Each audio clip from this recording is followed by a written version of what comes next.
Ça me réjouit le cœur quand j'entends les choses comme ça. Sincèrement, ce ne serait pas que de marcher avec notre Seigneur Jésus si on n'était pas outragé. Ça, c'est vrai. Ça ne devrait même pas nous étonner. Au contraire. Est-ce que vous avez déjà vu qu'on parle de quelqu'un qui n'a pas d'importance? Jamais. Amen. Vous allez voir qu'on parle de quelqu'un quand il a une importance. Voilà. Et si les personnes sont encore dans la distraction, alors que nous sommes dans un temps où il faut réellement commencer à chercher à sauver son âme, nous ne serons pas dans la distraction. Nous ne sommes plus là à chercher. Sincèrement, moi ça me réjouit même le cœur. Je veux dire qu'effectivement on marche réellement avec le Seigneur. Parce que quiconque marche avec le Seigneur sera toujours outragé quelque part. Amen. Il y aura toujours des personnes qui auront des choses à redire. Mais maintenant, chacun de nous ici, nous sommes tous réunis ici en vertu de notre amour pour le Seigneur, en vertu de notre recherche, de notre salut, en vertu de la vie éternelle. C'est ça qui nous lie ici. C'est Jésus qui nous lie ici tous. Amen. Donc, par rapport à ça, on doit seulement dire Alléluia, parce que le Seigneur nous déclare effectivement que toute chose que le Seigneur permet concourt au bien-être de ses enfants. Les médisances concourent à notre bien-être. Ça, ce n'est que biblique. Et Satan, dans ce temps de distraction, c'est-à-dire qu'il y a des personnes comme ça qui vont passer toute leur vie à chuchoter, à observer ce que les autres font. Et ils ne vont pas se concentrer sur la même chose. C'est-à-dire que c'est un peu comme l'enfant à l'école, et vous êtes dans une salle de classe où il y a un cancre. C'est-à-dire qu'il ne veut pas suivre, mais il fait tout pour que les autres qui veulent suivre ne suivent pas aussi. Ils veulent entraîner les autres dans leur perte. Donc n'entrons pas dans cette distraction. C'est vraiment de la distraction. Moi, ça me fait vraiment sourire quand j'entends ça. Et ce n'est que le début. Parce que plus la lumière du Seigneur brille quelque part, plus l'outrage est grand, plus les attaques seront puissantes. Et ça ne viendra pas des païens, ça viendra des soi-disant enfants de Dieu, des chrétiens, des proches.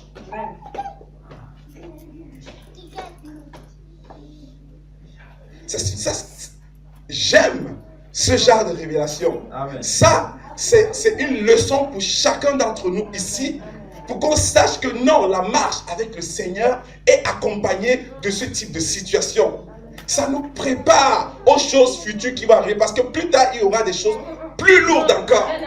Amen. Que dirons-nous quand on mettra sur Internet que dans tout le monde entier, que ici, là, nous sommes des sorciers? Ou alors ici, on tue des gens et on diffuse ça partout sur le monde entier. Vous allez faire comment? Personnellement, pour moi, je suis déjà mort. Vous savez, un cadavre, on ne peut pas le tuer davantage. Tu as beau le poignarder, il est déjà mort. Tu as beau le frapper, il est déjà mort. Il faudrait que nous soyons morts en Jésus, afin que, aux yeux des hommes, nous n'ayons plus de compte à rendre. Amen. Mourons en Jésus et ressuscitons avec lui. C'est à ce prix-là que ce genre de choses ne pourra plus jamais nous atteindre. Au contraire, ce sera une évolution pour nous. Donc j'appuie là-dessus pour que nous soyons vraiment fortifiés. Fortifiés, que nous ne nous arrêtions pas sur des détails. Tu en es encore là à chercher un endroit où il faut aller prier. Non. On n'est plus au point où il faut commencer à regarder aux bâtiments d'église, ou aux dénominations, ou aux assemblées. Non! Nous en sommes au temps où il faut cultiver sa relation avec Dieu. Amen. Il faut préparer le retour du mec. Il peut arriver d'une minute à l'autre. On peut mourir d'une minute à l'autre, mais où est-ce qu'on va après? C'est la seule question qui doit nous préoccuper aujourd'hui. Pas autre chose.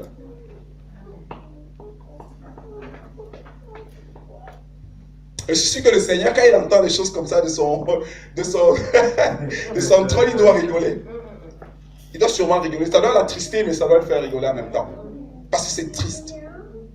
Et ça rejoint ce que le frère disait tout à l'heure. Vous voyez des soi-disant chrétiens qui ont reçu la parole, qui ont reçu l'évangile, qui sont en train de s'écarter du chemin, et ce sont ceux-là, c'est-à-dire que ceux qui viennent de l'Orient et ceux qui n'ont jamais reçu la parole, qui à la dernière minute seront devant nos frères et sœurs, soi-disant chrétiens, qui seront sauvés en premier. Et la Bible est vraie. C'est-à-dire que nous voyons tous les jours ce qui est marqué dans la Bible se réaliser.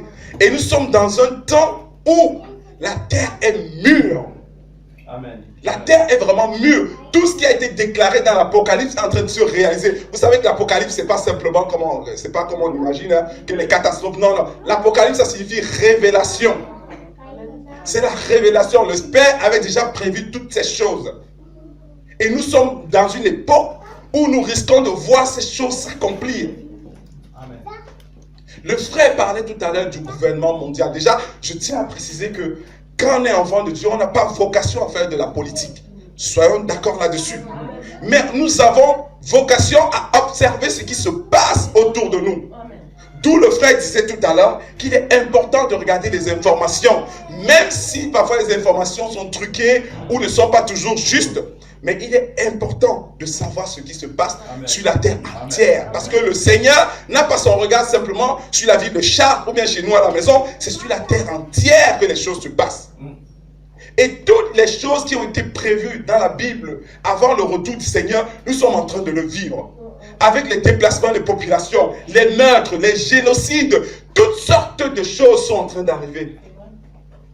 À Chartres, là où nous sommes, on ne voit rien de tout ça. Mais si tu ne vas pas suivre les informations, tu ne sauras jamais que ce genre de choses sont en train d'arriver sur la terre. Donc effectivement, restons en alerte par rapport à ce qui se passe. Ça, ce sont des choses qui doivent nous alerter en nous disant que voilà, là en ce moment, la fin est proche. Que nous ne devons plus nous arrêter à des futilités comme ça. Telle assemblée est meilleure, telle autre assemblée n'est pas meilleure. Ici il y a la mort, ici il y a l'onction. Non! Ou encore le ministère, où j'ai vraiment le vrai... On n'en est plus là. On n'en est plus là. On le disait encore pas plus tard qu'hier avec le frère, que voilà, on n'est pas là pour dire que venez à l'assemblée, que c'est là que vous allez trouver. Non! La vraie église de Dieu, c'est pas dans le bâtiment. On n'arrête pas de le répéter. C'est pas dans le bâtiment. Tu peux décider que ce week-end, je m'occupe de ma famille, je reste en famille, je m'occupe de mes enfants, je ne viens pas à l'assemblée. Ce n'est pas pour autant un péché. Amen. Ceux qui courent encore après les assemblées, disent que ici c'est comme ci, ou si c'est comme ça, c'est par là, ils n'ont rien compris. Ils n'ont absolument rien compris.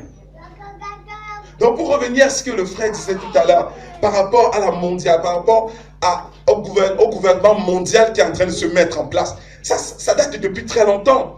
On voit que même après la Première Guerre mondiale, on a commencé à nous parler de la Société des Nations. C'est-à-dire que pour essayer de réunir les différents pays, pour essayer de faire une espèce de, voilà, de communauté qui va prendre des décisions sur la terre entière. Ça a échoué. Mais ils ont transformé ça avec l'ONU, c'est-à-dire que l'Organisation des Nations Unies, c'est là. En plus de l'Organisation des Nations Unies, vous avez l'Union Européenne, vous avez l'Union Africaine. Il y a des groupes qui se forment comme ça, qui réunissent plusieurs pays en même temps. Et ce monsieur, effectivement, quand il va arriver, il va se mettre au centre de toutes ces organisations, de l'ONU, de l'Union Européenne, de l'Union Africaine, et peut-être même des pays arabes, là, eux aussi ils ont leur fédération là. Amen. Il va venir fédérer tous ces groupes-là. Et tout ça, c'est très vrai. On prépare les gens aujourd'hui. On prépare avec des termes comme mondialisation, le Schengen, c'est-à-dire qu'on ouvre les frontières. Voilà, il n'y a plus en Europe, il y a plusieurs pays d'Europe où il n'y a plus de frontières. En fait, j'entre en Belgique comme je suis en France, j'entre en Italie comme je suis en France, ainsi de suite. On nous prépare depuis bien longtemps, depuis bien des années, à cette mondialisation-là, afin que cette personne, quand elle va arriver, la terre sera la terre même déjà mûre. Les gens seront déjà préparés dans leur tête que non, c'est normal que toutes les frontières soient ouvertes et qu'il y ait quelqu'un qui gouverne toute la terre.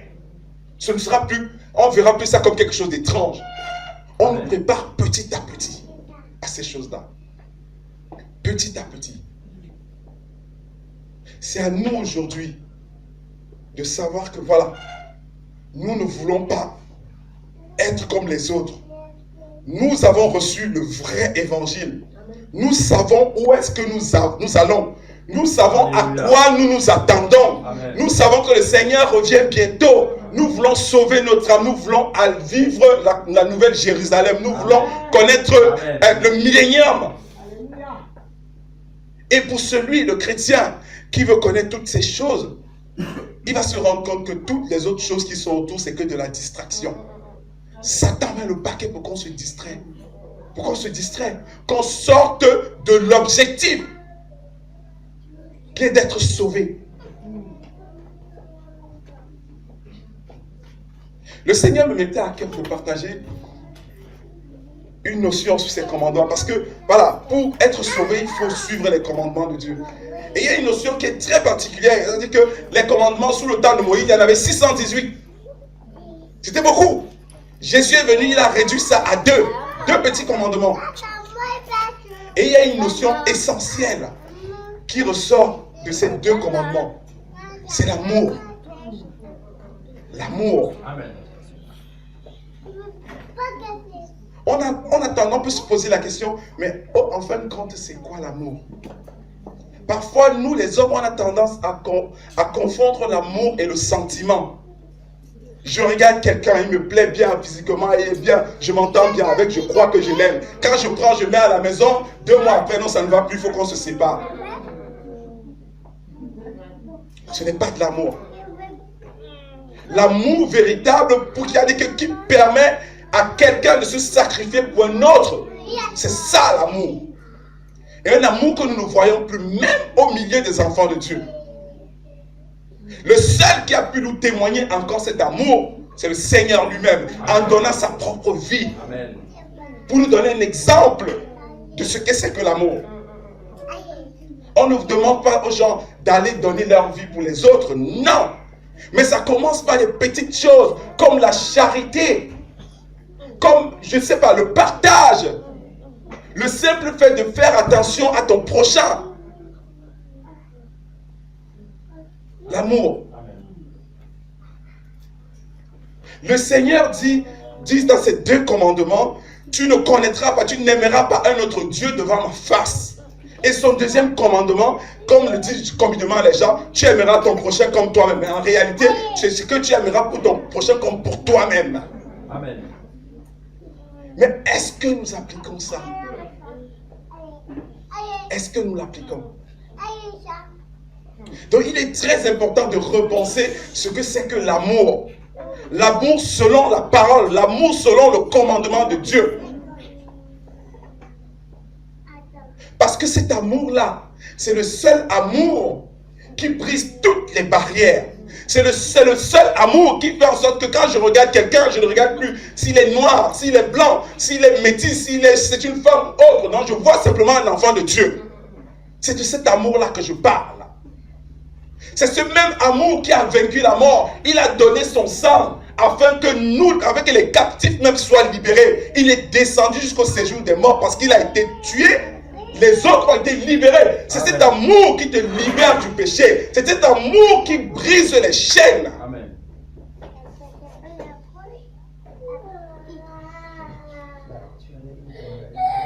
Dieu est vraiment amour. Et il nous exhorte à cultiver cet amour-là, l'amour véritable, par le sentiment humain, qui nous pousse à faire des choses par complaisance. Parce qu'une personne m'a fait ça, il faut que je lui renvoie l'ascenseur. Non! Que ce soit bon ou pas, non, je lui renvoie l'ascenseur. C'est pas ça l'amour. C'est pas ça. Le Seigneur voudrait que nous revenions à l'essentiel. C'est-à-dire qu'il a tellement facilité la chose. Vous vous rendez compte de 618 commandements, il les a transformés en 2 petits commandements. Mais les chrétiens ont du mal à suivre ces 2 petits commandements, à les appliquer surtout. Personne ne dit que ce sera facile de les appliquer. Personne ne dit que ce sera aisé de les appliquer. Parce que nous vivons dans un monde où nous sommes assaillis, nous sommes compressés par les choses du monde qui vont à l'encontre de ces commandements-là. Du coup, pour les appliquer, ça devient plus compliqué. C'est cet amour du Père qui peut nous libérer d'un péché qui est au fond de nous, qui nous ronge. C'est cet amour du Père qui vient nous transformer, qui vient changer notre caractère. C'est cet amour du Père qui vient nous apporter ce qui nous manque. C'est-à-dire que quand tu es orphelin, il vient te remplir de cet amour-là. Tu ne te sens plus seul, tu ne te sens plus comme un orphelin. C'est cet amour du Père qui te dit dans ton cœur que voici comment moi je te vois mieux que comment toi tu te vois toi-même. Cet amour-là qui transcende le cœur, qui rentre au plus profond de toi. Et c'est à ce prix.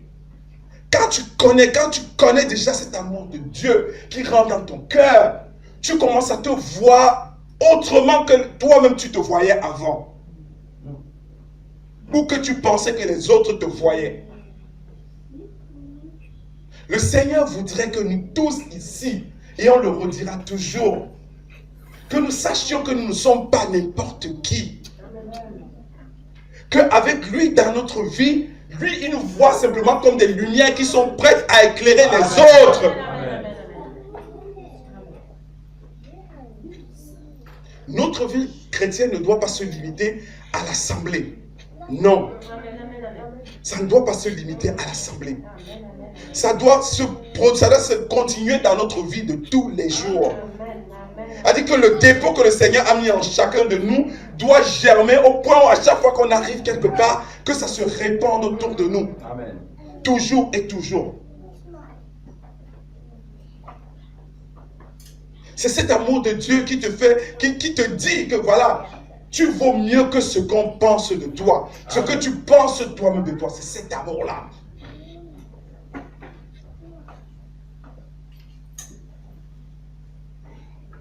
Et c'est cet amour par l'Esprit du Seigneur qui nous aide à tenir contre le péché en lui-même. Ça part de l'amour. Ça part vraiment de l'amour du Seigneur. Donc, bien aimés, prenons un temps pour repenser la chrétienté que nous voulons vivre. Parce que ce sont des termes que je n'aime pas employer. Je préfère encore dire la relation avec Dieu. Amen. Prenons le temps de cultiver notre relation avec Dieu, pas avec le bâtiment. C'est-à-dire que ne soyez pas attachés aux hommes, ne soyez pas attachés au bâtiment, ne soyez pas attachés à une dénomination. Non! Dieu n'est pas dans la dénomination. Dieu n'est pas dans un homme. Dieu n'est pas dans un frère. Je suis le frère Stéphane, le frère Charlie, ou bien dans ce bâtiment. Non! Le Seigneur nous dit dans sa parole qu'on connaîtra la vérité, c'est la vérité qui nous affranchira. C'est la vérité qui libère. Mais maintenant, est-ce que les gens ont envie d'entendre la vérité? Quand on va donner une vérité, les gens vont le prendre pour eux, ils vont le prendre même mal. Pourtant, c'est la vérité. Même si au fond d'eux, ils savent que c'est la vérité, mais ils le prendront quand même mal. Dieu n'est pas dans le mélange. Pas du tout. Et la seule chose qui se présente aux yeux de Dieu, est-ce que tu veux être sauvé ou tu ne veux pas être sauvé? Il n'y a pas un juste milieu. Non.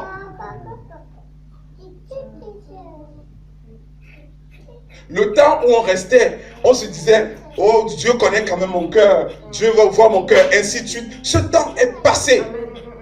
Le temps où on prenait le temps de discuter avec les gens au téléphone, ouais, telle assemblée, le frère s'il a fait ceci, celui-là il a fait cela. On passait notre temps sur YouTube à écouter des personnes qui sont assises dans leur canapé, à simplement dénoncer d'autres assemblées, d'autres pasteurs, d'autres ceci ou cela. Ça, c'est la distraction. Parce que le temps que tu perds à regarder toutes ces bêtises, tu aurais pu passer du temps avec Dieu. Et celui qui passe du temps avec Dieu est imprégné de l'Esprit de Dieu. Amen, amen. Et là, on s'étonne que certains ont une certaine relation avec Dieu. Et d'autres, ils connaissent le Seigneur depuis 20 ans. Mais on ne voit aucun changement. Ça veut dire qu'ils ne connaissent pas Dieu. Ils n'ont aucun contact avec Dieu. Aucun. Les 20 années ont servi juste à venir s'asseoir dans un bâtiment, à être venu s'enchaîner au bâtiment, à être esclave des pasteurs.